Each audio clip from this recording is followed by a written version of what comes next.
Imagine this scenario for a second. It's like 7:03 a.m. Okay. You open your eyes, you're staring up at the ceiling, and it's actually a few minutes before your alarm is even set to go off. Right. And, you aren't waking up early because you're deeply rested or filled with the sudden overwhelming vitality to take on the day. You're waking up because your body has rehearsed this exact biological sequence like thousands of times. Yeah, the cortisol spikes at the identical minute. Exactly. The neuromuscular pathways, they sort of prime themselves. I mean, it's practically a cellular reflex before conscious thought even enters the picture. Right. And then your hand reaches for the phone on the nightstand without you even looking at it. And let's be honest, that reach isn't driven by a genuine burning curiosity about the state of the world. It's just a silent, well-worn groove in your nervous system. It's pure habit. Yeah. So you open an app to fill this microscopic void of novelty. You get out of bed, you brew the coffee using the exact same motions, you take the exact same route to work. And you reply to your morning messages with the same 5 variations of sounds good or let's circle back. Yes, exactly. And all the while, you move through this sequence, calling it autonomy. Well, we call it autonomy because acknowledging the alternative is profoundly uncomfortable, Yeah, I bet. What you're describing is actually automation. It is an unconscious loop dressed up in the comforting language of agency. And that distinction between true agency and disguised automation, that is our mission today. We are taking a really profound deep dive into the hidden architecture of perception. Which is absolutely crucial if we want to explore the illusion of everyday freedom. Right, because there's this central paradox at play here. We tend to think freedom is about having a million options laid out in front of us. But true freedom is actually about noticing the exact moment when you stop seeing those options altogether. Exactly. I mean, culturally, we've kind of conflated the act of making a choice with the act of reciting a script. Oh, that's a great way to put it. We live in an environment overflowing with unprecedented options, Yeah. right? Yet we move through our days like actors performing lines we never consciously agreed to read. Yeah, we say, I decided to do this. Right, when the neurological reality is much closer to, I repeated this. Let's ground this in everyday experience for a second. Think about the commuter on the subway. Okay. Every single morning, they walk down to the platform, and they stand by the exact same pillar so the train doors open right in front of them. Right, of course. They pull out their phone to avoid eye contact with the exact same demographic of strangers, and they put on a familiar playlist. And they aren't doing this because this specific routine is deeply nourishing to their soul. No, not at all. They're doing it because perceptual deviation, looking up, making eye contact, standing somewhere new, it requires cognitive effort. And to the automated brain, that kind of effort isn't just tiring. It is registered as dangerous. Dangerous, really. Yeah, it asks a terrifying question, which is, what if I allowed myself to see this environment differently? Oh, wow. Because that threatens the stability of the internal predictive map we spent our whole lives perfecting. And this isn't just a philosophical metaphor about being stuck in a rut. It is a biological reality. Right. If we look at some foundational neuroscience, like those classic experiments from the 1980s, we can actually see the mechanics of this illusion. Oh, wait, is that the one with the clock and the button? Yes, exactly. Where they measured, brain waves against conscious choices. Yeah, the methodology there is just fascinating.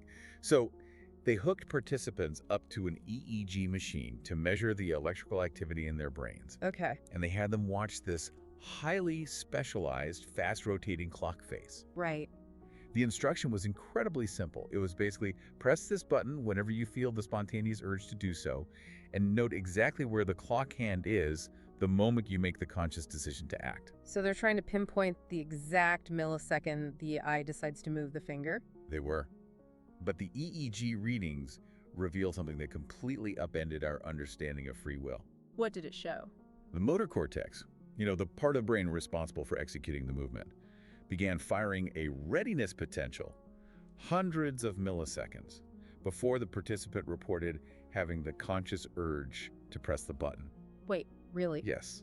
The brain was ramping up and committing to the action before the conscious self had any idea a decision was even being made. Wait. If the brain is physically committing to the action before my internal monologue says, I think I'll press the button now, then my conscious thought isn't the director calling the shots. No, it's really not. It's just taking credit for a decision that was already made in the dark. Exactly. The conscious mind is essentially the narrator. Your brain initiates a physiological script, your body begins to execute it, and your consciousness rushes in half a second later to say, ah, yes, this is me. I meant to do that. Wow. It weaves a coherent story just to maintain the illusion of control. Okay, I mean, I understand the science, but applying that to my whole life feels incredibly bleak. Sure, it can feel that way. Like, if my brain is deciding before I do, aren't we just puppets operating on pure determinism? If my consciousness is just a PR department spinning stories after the fact, where is the agency in that? I get that. It's a really natural fear to hear that data and feel like a puppet. But the flaw in that thinking is the division between you and your brain. What do you mean? You aren't a puppet being controlled by some outside force. You've just mistaken the strings for your own limbs. Oh, that's wow. Right. The point of that research isn't that control doesn't exist. It's that the control doesn't live in the thin, superficial layer of conscious thought where you think it does. Okay, so it's deeper. Much deeper. Yeah. Which demands a much bigger question. If conscious thought isn't authoring the script, what underlying blueprint is your brain using to make these decisions? Right, because if consciousness is just the narrator, something else is setting the stage. Exactly. And to understand that blueprint, we have to look at how the mind actively organizes reality rather than just passively recording it. Which brings us to a foundational idea in Gestalt psychology. Yes, this is core to everything we're talking about. Reality is not a constant stream of objective data that you, passively catch in a bucket. Right. It is actively and aggressively organized by your perception. Mm-hmm. Gestalt psychology introduced this beautiful mechanism called figure in ground. Figure in ground. Yeah? So when you walk into a room, you don't objectively see a chair as just an arrangement of wood and fabric. Right, you don't just see shapes. Exactly. Based on your current physical fatigue, your past experiences with furniture, your cultural context, your brain instantly filters the visual data and constructs something to sit on. Okay, I see. The chair becomes the figure, the focal point of meaning, and everything else dissolves into the invisible background. So it's basically a filtering mechanism to prevent sensory overload. It's a filtering mechanism, but it's also an assignment of meaning. And this happens so seamlessly, usually within milliseconds, that the constructed figure feels like absolute objective truth. But it's actually an act of interpretation. Exactly. And the danger arises when that background becomes permanently invisible to you. When you lose the ability to see the context, your habitual figure becomes your destiny. Oh, wow. You react to your own mental construction as if it were the only reality. Let's apply this filtering mechanism to something super pervasive, like social media. Oh, perfect example. Because we open the app telling ourselves we are making a conscious choice to, check the news or see what our friends are up to. Right. But within seconds, the scrolling becomes entirely mindless. It's an addiction to the dopamine hit, right? We just want that chemical spike. Well, dopamine is the chemical result, but perceptually, the mechanism is much more complex than just seeking a thrill. How so? When you scroll, you're usually seeking micro-confirmations to soothe a subtle underlying anxiety. Okay, yeah, that makes sense. You curate a specific persona online, and that persona becomes the figure. Yeah. Every or view acts as a tiny reinforcement saying, I exist and I make sense. Right, it's validation. Exactly.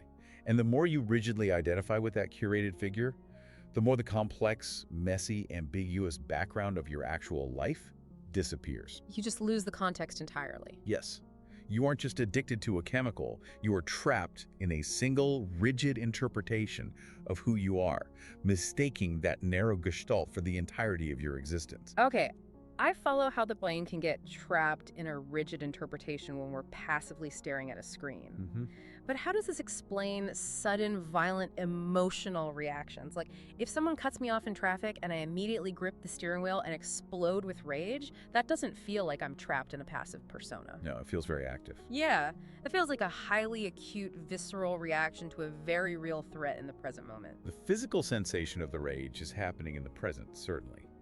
But the intensity of that reaction is rarely sourced from the present moment alone. What do you mean? Well, to understand this, we had to look at another concept: unfinished situations. There's this guiding principle in psychology that states the whole is other than the sum of its parts. Right, like a melody. Exactly. A melody is not just a sequence of isolated acoustic vibrations. The meaning is in the relationship between the notes. The pattern creates an entirely new entity. Yes. Now, apply that mechanism to the traffic incident. The sudden overwhelming anger isn't mathematically proportionate to the actual danger of the car merging in front of you. Okay. That moment of being cut off triggers a microscopic flicker of lost control. And that specific flicker structurally matches a much older, unresolved wound. Like what? Perhaps a moment in childhood where you were profoundly powerless, unheard, or physically dismissed. The present stimulus of the car is instantly absorbed into a massive, pre-existing perceptual field of unresolved tension. So my nervous system isn't reacting to the driver of a Honda Civic. No. It's utilizing the driver of the Honda Civic as a stand-in to finally express an anger that belongs to an entirely different decade. Exactly. The past is being projected onto the present. The human mind possesses an obsessive biological drive for closure. Unfinished psychological tensions don't just fade away. Right. They persist as active background processes. It really makes me think of a smartphone. Oh, how so? Well, if you have 20 demanding applications running invisibly in the background, tracking your location, downloading updates, refreshing feeds, you might only be looking at a simple calculator app on the screen. Right. But the calculator keeps lagging and crashing. You keep blaming the calculator, but the problem is the invisible background process is draining the battery and hijacking the processor. That is a highly accurate mechanistic analogy. The unresolved tensions are the background apps. Yeah. They subtly warp the processing power of every new situation you encounter. This is the underlying mechanism of why you find yourself arguing with a colleague today, using the exact same defensive posture and emotional cadence you used to survive arguments with a volatile parent 20 years ago. Wow. The unfinished Gestalt demands expression. It will force itself into the figure position over and over again, hijacking new contexts until it finds resolution. And this isn't just some abstract psychoanalytic theory either, right? This has a physical footprint in the body. Oh, it is deeply somatic. There's this concept of isomorphism, which basically posits a structural correspondence between psychological experience and physiological states. So the mind and body mirror each other. Precisely. If your psychological world is stuck in an unresolved loop of defending yourself, your nervous system physically mirrors that loop. It translates into chronic muscle armoring, restricted breathing patterns, elevated baseline cortisol. Jeez. Yeah. The neural pathways associated with that defensive posture actually become coded in myelin, making them the fastest, most efficient routes for your brain's electrical signals to travel. Stability feels like safety to the nervous system, even when that stability is a trauma response that is actively causing you suffering. Which totally explains why simply deciding to change is so incredibly frustrating. Like when people tell you to, just practice mindfulness or just take a deep breath and let it go, it's structurally impossible. Right. You can't use a nervous system that is fundamentally wired for defense to simply command itself into a state of peace. It just defies the physical architecture of the brain. You cannot will yourself out of a cage using the exact same automated scripts that built the cage. That is such a good point. And this brings us to one of the most unsettling existential truths of this entire exploration. Which is? The very act of trying to be free is frequently the final mechanism that locks the cage. Wait, how does the desire to break the cycle keep you in it? If I realize I'm overreacting and I try to stop, isn't that a step toward agency? It requires investigating the identity of the trier. Okay. When you violently declare, I'm going to crush this bad habit, I'm going to master my emotions, look at the energy of that statement. It's pretty aggressive. It is rigid, it is controlling, and it is defensive. It is often just another performance of the exact same automated survival script, merely dressing up in the language of self-improvement. Oh man, so it's a trap. It is. We use the frantic effort of trying to fix ourselves as a sophisticated way to avoid the terrifying vulnerability of simply sitting with the discomfort of our own automaticity. We just want a life hack. We want a strategic intervention because a strategy feels like control. We completely avoid the actual mess of feeling the unresolved tension. Exactly. We obsess over changing the content of our lives while ignoring the underlying structure of our perception. True perceptual restructuring does not occur through the sheer blunt force of willpower. So how does it happen then? Well, in Gestalt theory, the mechanism for genuine change is called Einsicht, which translates to insight. But it is vital to understand that Einsicht is not an intellectual aha moment where you solve a math problem. What is it then? It describes a sudden, discontinuous reorganization of the perceptual field. How does that actually work in practice, though? Think of the famous optical illusions in psychology, like the drawing that looks like a duck and then suddenly looks like a rabbit. Oh yeah, or the single vase that suddenly becomes two faces in profile. Exactly.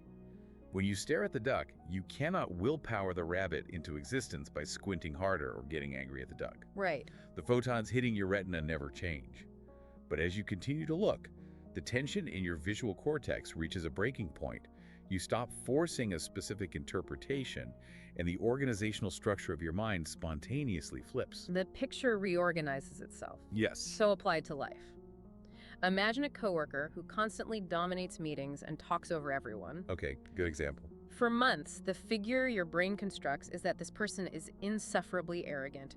You try to willpower your way into being patient, but you just end up suppressing your anger. Right, which doesn't work. But Einsicht would be the moment you are watching them speak and the context suddenly clicks into place. You see their subtle panic. You see the desperate need for validation. The picture flips, and you realize their arrogance is actually a manifestation of crippling insecurity. You didn't force yourself to be empathetic. The perceptual field reorganized itself, and your emotional response naturally shifted as a result. That is a perfect articulation of Einsicht. It emerges from what we call contact, the raw, unfiltered meeting between the organism and the environment in the present moment. Contact. In a state of true contact, you aren't projecting a historical blueprint onto the coworker. You are finally seeing them. You know, it reminds me of the mechanics of a great jazz musician improvising on stage. Oh, I love that analogy. Yeah. If a saxophonist walks out and rigidly plans the next 20 notes she's going to play regardless of what the band does, she is relying on an automated script. Right. The music will sound technical, but dead. To actually improvise, she has to surrender to the field of the present moment. She has to deeply listen to the erratic rhythm of the drums, the subtle changes from the bass player, the physical acoustics of the room, and the silence between the notes. The music emerges from the contact, not from a preconceived plan. And notice the quality of that surrender. It is not passive resignation. No, it's very active. It is a state of hyper-attentiveness. It is the most elevated form of presence a nervous system can achieve. I can really visualize the beauty of that surrender for a musician, but I still feel this internal friction when applying it to my own flaws. How so? Like when I catch myself mindlessly scrolling or snapping at my partner, my instinct isn't to deeply listen to the acoustics of the room. Right. My instinct is that this is a flaw in my character, you know, like a glitch in my software that needs to be aggressively rooted out so I can be a better, more functional human. That adversarial instinct is the default modern condition to basically declare a perpetual war on our own psychology. Yeah, exactly. But we must reevaluate the function of these automated patterns. What if that specific trigger, that urge to dissociate or control, is not a glitch in your software at all? What else would it be?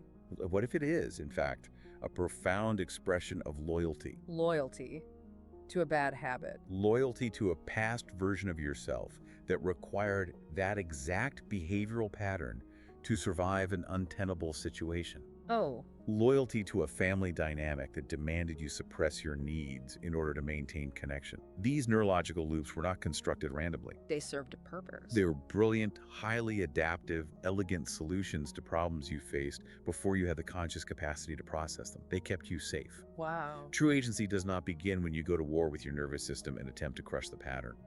It begins when you recognize its original purpose, thank the pattern for its service, and gently decline its application in the present moment. Thanking the pattern, that completely bypasses the defensive reflex. It does. It shifts the entire relationship from a battlefield to a space of profound self-compassion. And compassion is the only environment where the nervous system feels safe enough to drop its armor. That makes so much sense. And, we must also recognize that not all automation is pathological. You do not want to be highly conscious of every micro movement required to tie your shoes or brush your teeth. Right, that would be exhausting. The nervous system automates mundane tasks to free up metabolic energy and conscious bandwidth to ponder philosophy or connect with a friend or innovate. Yeah. The dividing line we are exploring is not between having habits and having freedom. It is the line between sleepwalking through the relationships that matter and dancing with them intentionally. It brings to mind this idea about, the space between stimulus and response. In that space lies our power to choose, and in our choice lies our freedom. But what we're really saying today is that freedom isn't a grand cinematic rebellion. No, not at all. It isn't throwing your smartphone into the river and moving to a cabin in the woods. It's just the quiet, incredibly ordinary act of noticing that you are currently on autopilot. It is the realization of the loop. To illustrate the mechanism of this shift, imagine walking through a dense, familiar forest. Okay. It's a path you have walked every single day of your life. Right, so you know the terrain intimately. You know exactly where the roots bridge across the dirt, you know which turns to take. You could probably navigate the entire mile blindfolded. It's a complete unconscious automation. Exactly. But then, on a random Tuesday, you simply pause. Okay. You don't pull out an axe to chop down the trees. You don't frantically try to engineer a brand new trail through the underbrush. Yeah. You merely pause, and you shift your attention to the sensory reality of the present. Just noticing things. Yes. You feel the specific density of the soil compressing under the weight of your boots. You notice the precise angle of the light bending through the canopy. You observe the temperature of the air on your skin. Right. The physical topography of the forest hasn't changed by a single molecule. The roots of the trees are identical, but your relationship to the environment has fundamentally reorganized. Wow. And in that state of contact, you suddenly notice subtle deer trails and clearings that were always there, but completely filtered out by your previous objective. Because your perceptual field shifted from getting to the end of the path to experiencing the woods. Exactly. You didn't forcibly manufacture a state of freedom. You Right. simply ceased obstructing the reality of the present moment. The awareness of the loop is the exit from the loop. The moment you possess the capacity to observe the automation, you are neurologically demonstrating that you are no longer entirely consumed by it. So bringing this directly to you, the listener, tomorrow morning the alarm is going to go off. Yeah, well. You are likely going to reach for the phone with the same automated muscle memory. You might find yourself snapping at a colleague or withdrawing from a conversation, and you will construct a highly convincing internal narrative that you are choosing these actions freely. And you know what? That biological reality is perfectly acceptable. It's up. The perceptual field is not judging you. It is endlessly patient. It holds the architecture of all your unfinished situations, and it is always available to reorganize the moment you stop forcing an outcome. So we want to leave you with this lingering invitation to test the mechanics of your own mind. Tomorrow, when you inevitably catch yourself reciting the old familiar script, whether it's anxiety or frustration or mindless scrolling, don't look away in shame. Please don't. Don't immediately launch a campaign of self-improvement to crush the habit. Just hold the pause for a single second. Feel the physical texture of your own automaticity. Right. Because what if, in that microscopic space between the stimulus and your reaction, the perceptual field flips? What if you realize you are no longer just the actor reciting the lines you were handed? What if you are the stage itself, the quiet audience observing the play, and the profound silence existing between the words? That's the real shift. Test the mechanism, live it, forget it completely. And then, when you least expect it, remember. The architecture of freedom is not something you can ultimately think your way into. It is a contact with reality that must be lived. It's 7:03 a.m. The alarm hasn't even gone off yet. What happens next?